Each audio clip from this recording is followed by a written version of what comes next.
The challenge today is that we're going to try and pair Frangos with a wine. Yep. So we've got spice, we've got char and smokiness of the chicken. Yeah. What wine did you pick and how did you approach it? I was looking for something that's white, something light to kind of go with the white meat and the chicken, something a bit fruity, but also a bit savoury, because the fruit, I'm worried about that chili sauce, to be honest. I wanted something to offset it. But that char and the spices, I want the savoury nature of the wine to go with it.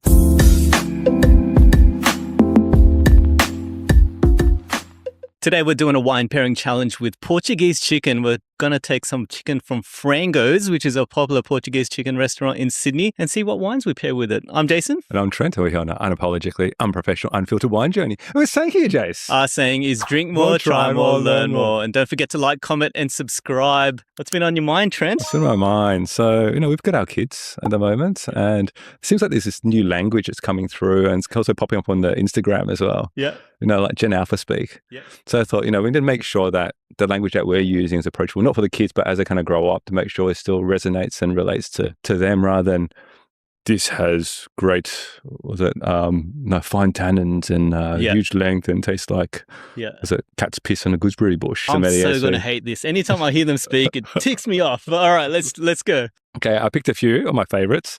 This one's got big main character energy, like if Batman had a vineyard.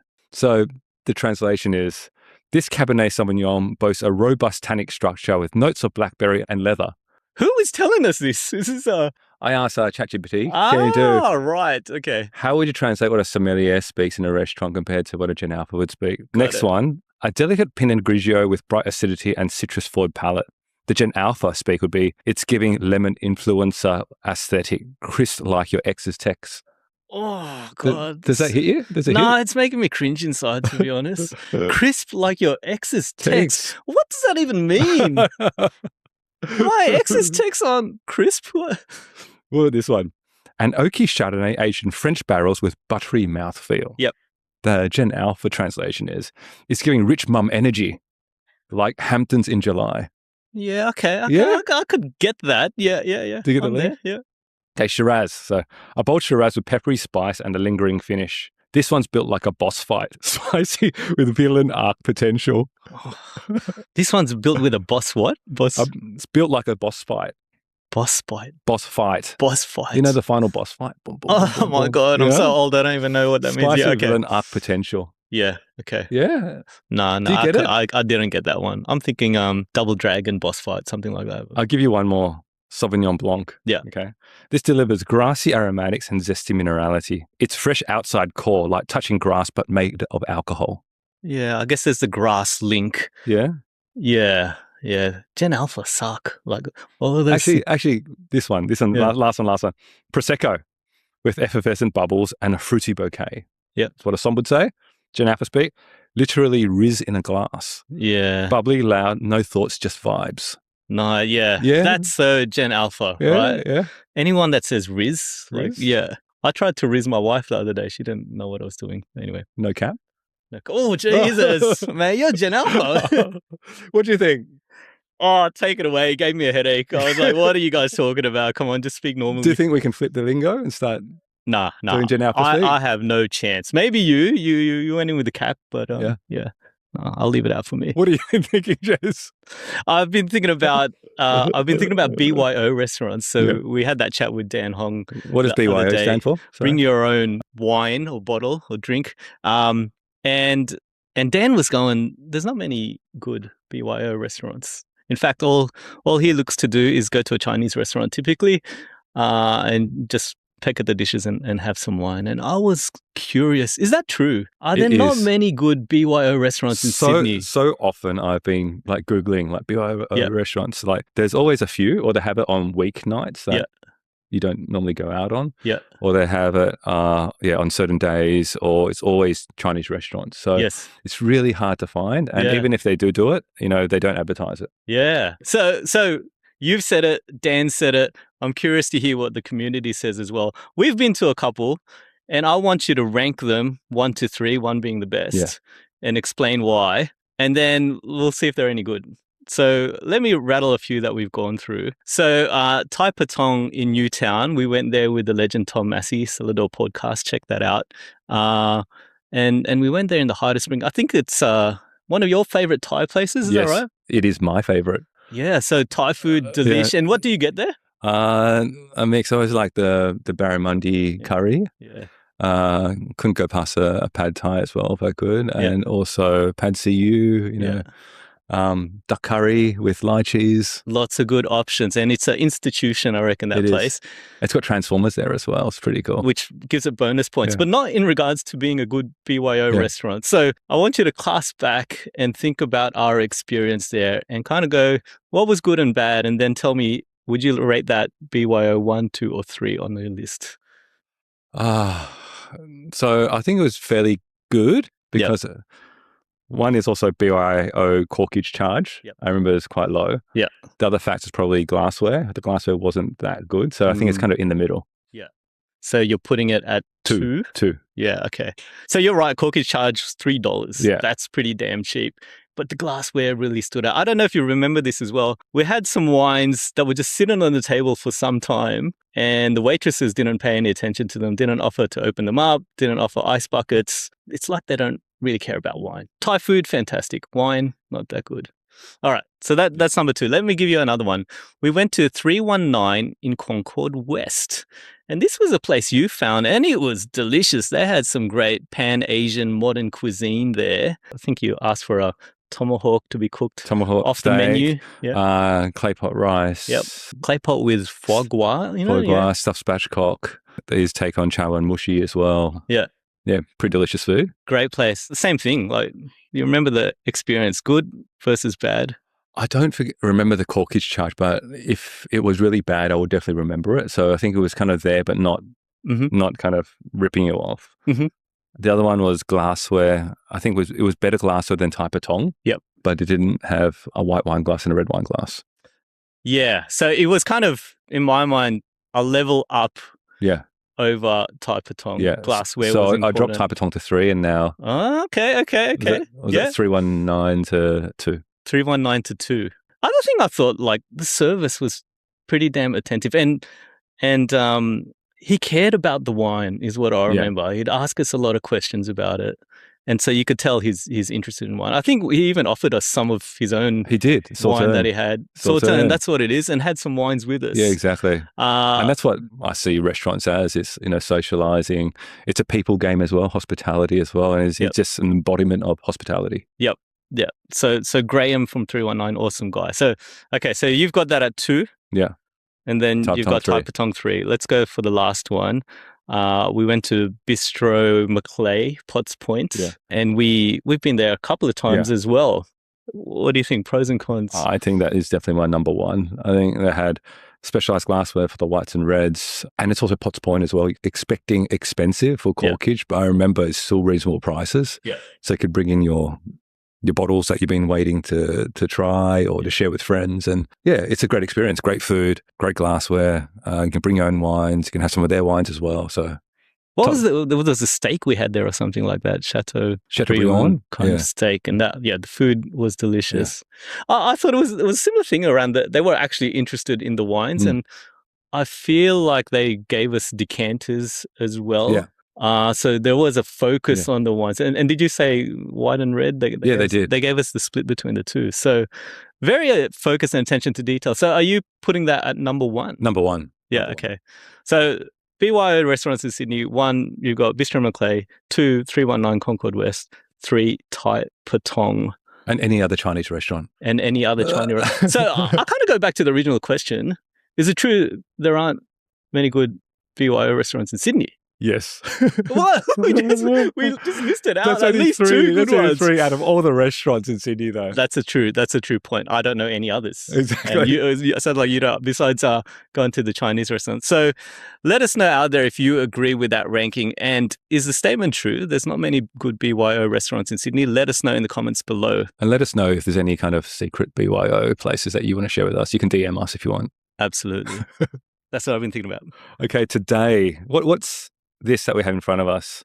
We have Portuguese chicken. Portuguese chicken. So Frangos. So I thought of this idea because I watch Mark Wiens. I love food, and he had this episode which was called "I Tried the Best Food in Sydney, Australia." Yeah.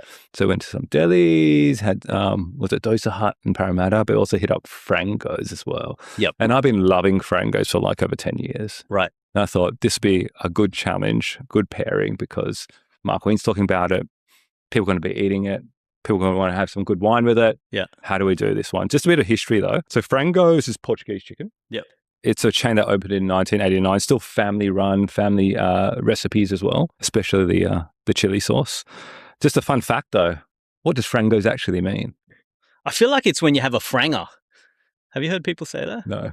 Oh, okay. Is this Gen Alpha speak or is it? No, this is our speak. Is it? I feel like it means you had a. It's older than me. Baby boomer speak, is it? I don't know. It's like you had a crash in a car or something like that. A franger. Let me know, Australia, if that's true. I just made that shit up, but yeah, okay.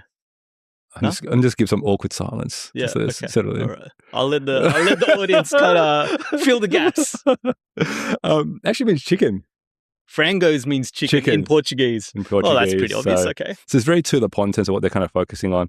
Another fun fact is also the other big Portuguese chicken chain, Nando's as well. Peri Peri. Do you know what Peri Peri stands for? It's got to mean chili sauce. Pepper. Pepper.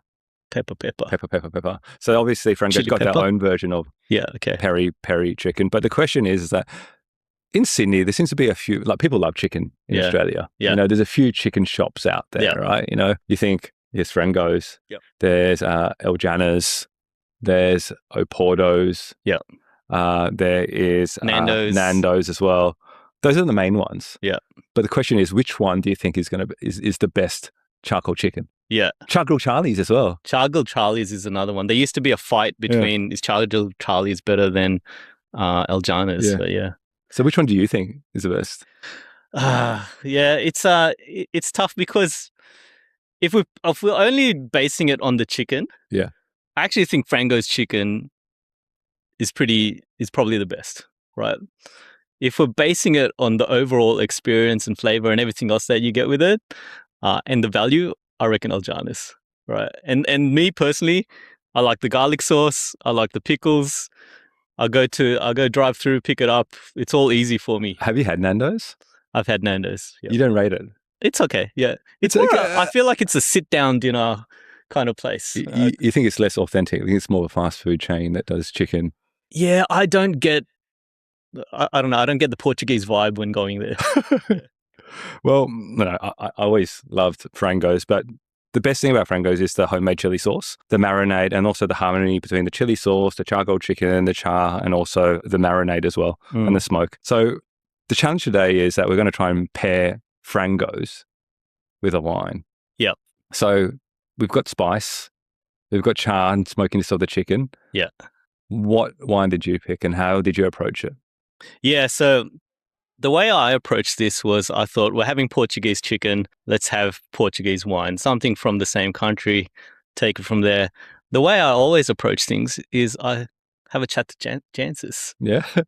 The book that you gave me, which I reference in every single episode, World Atlas of Wine, because I don't know much about Portuguese wine. I know we did the episode on port, but that's probably all I know. Yeah.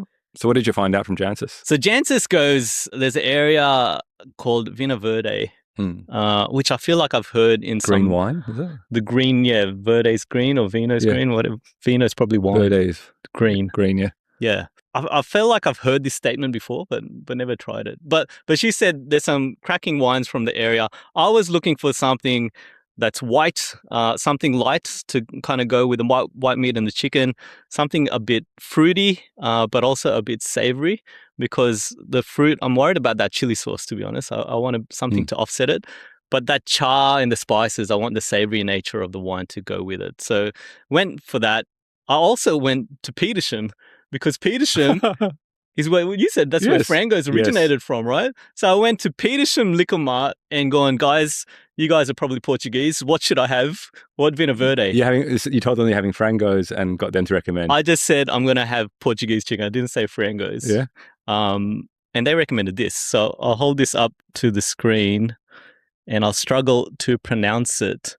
So it's Morales the Moncao Vinho Verde. And I think the other thing that Jance has said is that in all of that area, look for a sub-region called Moncao El Melcago. Can you say that again? Moncao El Melcago. Sounds... Looks like there's something stuck That in your was mouth. exactly the same, wasn't it? But she said it's a good place. The reason it's a good place is that it's kind of a sheltered area. Like there's mountains that hide all of the ocean influence. Yep. So this area is good, dry, flat, great to produce the wine. And so it's probably worth giving a crack. How are we doing this? We gonna just try the wine first and then taste? Try the wine first, then have the chicken, and then taste again. So what they did say is that it starts slightly sparkling. I don't know if you can see. That is weird. The bubbles there. That is weird. Right? Yeah. And apparently the Vinho Verdes are meant to be like this. But I thought also that sparkling aspect might help refresh the palate. So hopefully a bit of acidity, a bit of citrus. Yeah. So I went down a similar line of thought as well.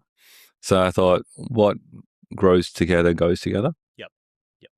And I thought, okay, what's some kind of like Portuguese? I did think about Vinho Verde, but then I thought, okay, Spain's very close to Portugal as well. And, not recently, a while ago, we did a interview with Weathercraft, and she came from Spanish roots as well. So she was doing very Spanish varietals, Albariño, Tempranillo. Yep. I thought one of them, a white or a red, but I thought, let's go with the white, because the white, the 2024 Weathercraft Albariño,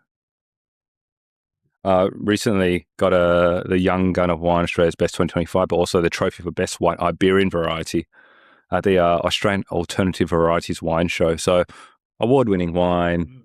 We know the producer. Raquel Jones produces cracking wines. I thought the grape itself, Albariño, is northwest Spain, so very close to Portugal, in the Galicia region. Yeah. And so I thought that would pair with the Portuguese. I think it all makes sense, what you said. And also when we were interviewing her, she said that they were working on a new logo, and the logo is coming. It's nice. She was saying it's kind of understated elegance. Understated. Oh, you've got a good memory, Jesus. That's exactly what she said, and I completely agree. I like it. Yeah, it looks good. I like it. So you've tried your Vinho Verde. Yeah. What do you think of the Vinho Verde by itself, though? I think the sparkling aspect is interesting. It's not that something that I'm expecting. I think it's a bit more savoury on the finish than the Albariño, but I really like the smell on the Albariño. Yeah. What's really funny, you said the sparkling, like, even when I pour away from the glass, all the bubbles still stick there into the glass as well. What does that mean? Maybe I didn't wash these glasses. That's what that means. Sorry, I used it last night. But the bouquet on the Albariño really stands out for me. The Vinho Verde has good concentration of fruit, squeeze of lemon. I see this as a really good seafood, oyster type of wine. I don't know whether it will have the body, the weight to go against. That's the difference between the Albariño. Whereas Albariño, it's barrel fermented as well. Yep. So it's got more weight. It's a lot more perfumed as well. I do like the smell of it. Let's tuck in. Let's try. Let's go hands. So you said Mark, is it Mark Wines? Mark Waynes? Mark Waynes? Mark Waynes? I think that is. Yeah? Wiens. Yeah. He just went in, hands in. And just smashed it into the sauce. And dunked it into the sauce. I noticed that he did also double dip as well. Nice. Let's just do that then. Let's do Mark style. Do you follow Mark? I do follow him. You like his stuff? Oh, I don't know. I haven't seen him try something that he didn't like so far. Everything's good. Everything's a bit, He just does this facial expression like his Popeye. Like this? Yeah. Yeah. And then one eye's up. It's bizarre. Okay, got the chicken. Try the chicken. I'm dipping it in. This sauce is damn good. That works. It's got a bit of heat to it. Vinho Verde. Do you like it? The chicken or the pairing? The pairing.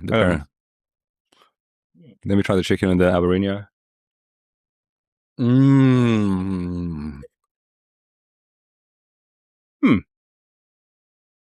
I think it's the char from the chicken skin with the kind of savoury flavours on the finish. Yeah. That work really well. But so the chilli actually doesn't overpower it. It's all right together. Yeah. Both of these, one's 12.8% alcohol, that's 12.5. Obviously, with the spice, you don't want anything high alcohol or also make it more spicier. So slightly lower alcohol, which kind of works. But I think I've got my verdict now, having tried both. Yeah. Which I'm surprised with as well. Okay. Well, you go. You want me to go first? Yeah. I just had the Albariño, and maybe what you're saying, this is why you're surprised. I prefer the Vinho Verde because it is lighter. I think the body and the weight to it was too much. Yes. Which is surprising. Yeah. Yeah.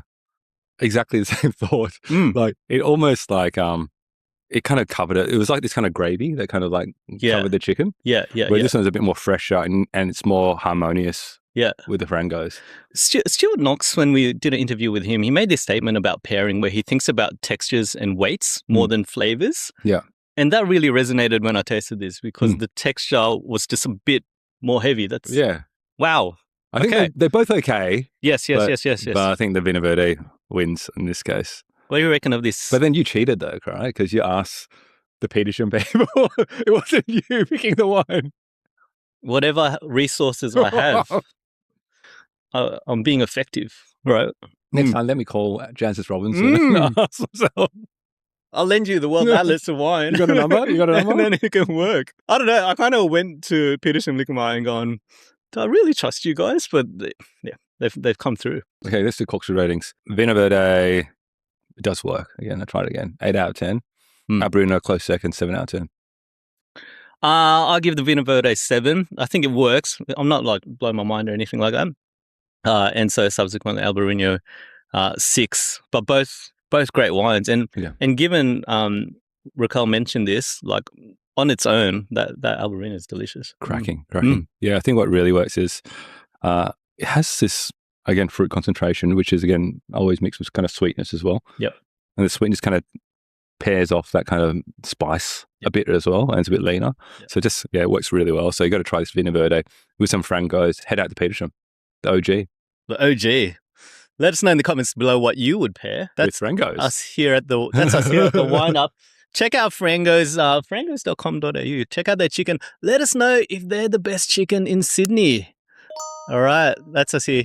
As we like to say, drink more, try more, learn more. Thanks all.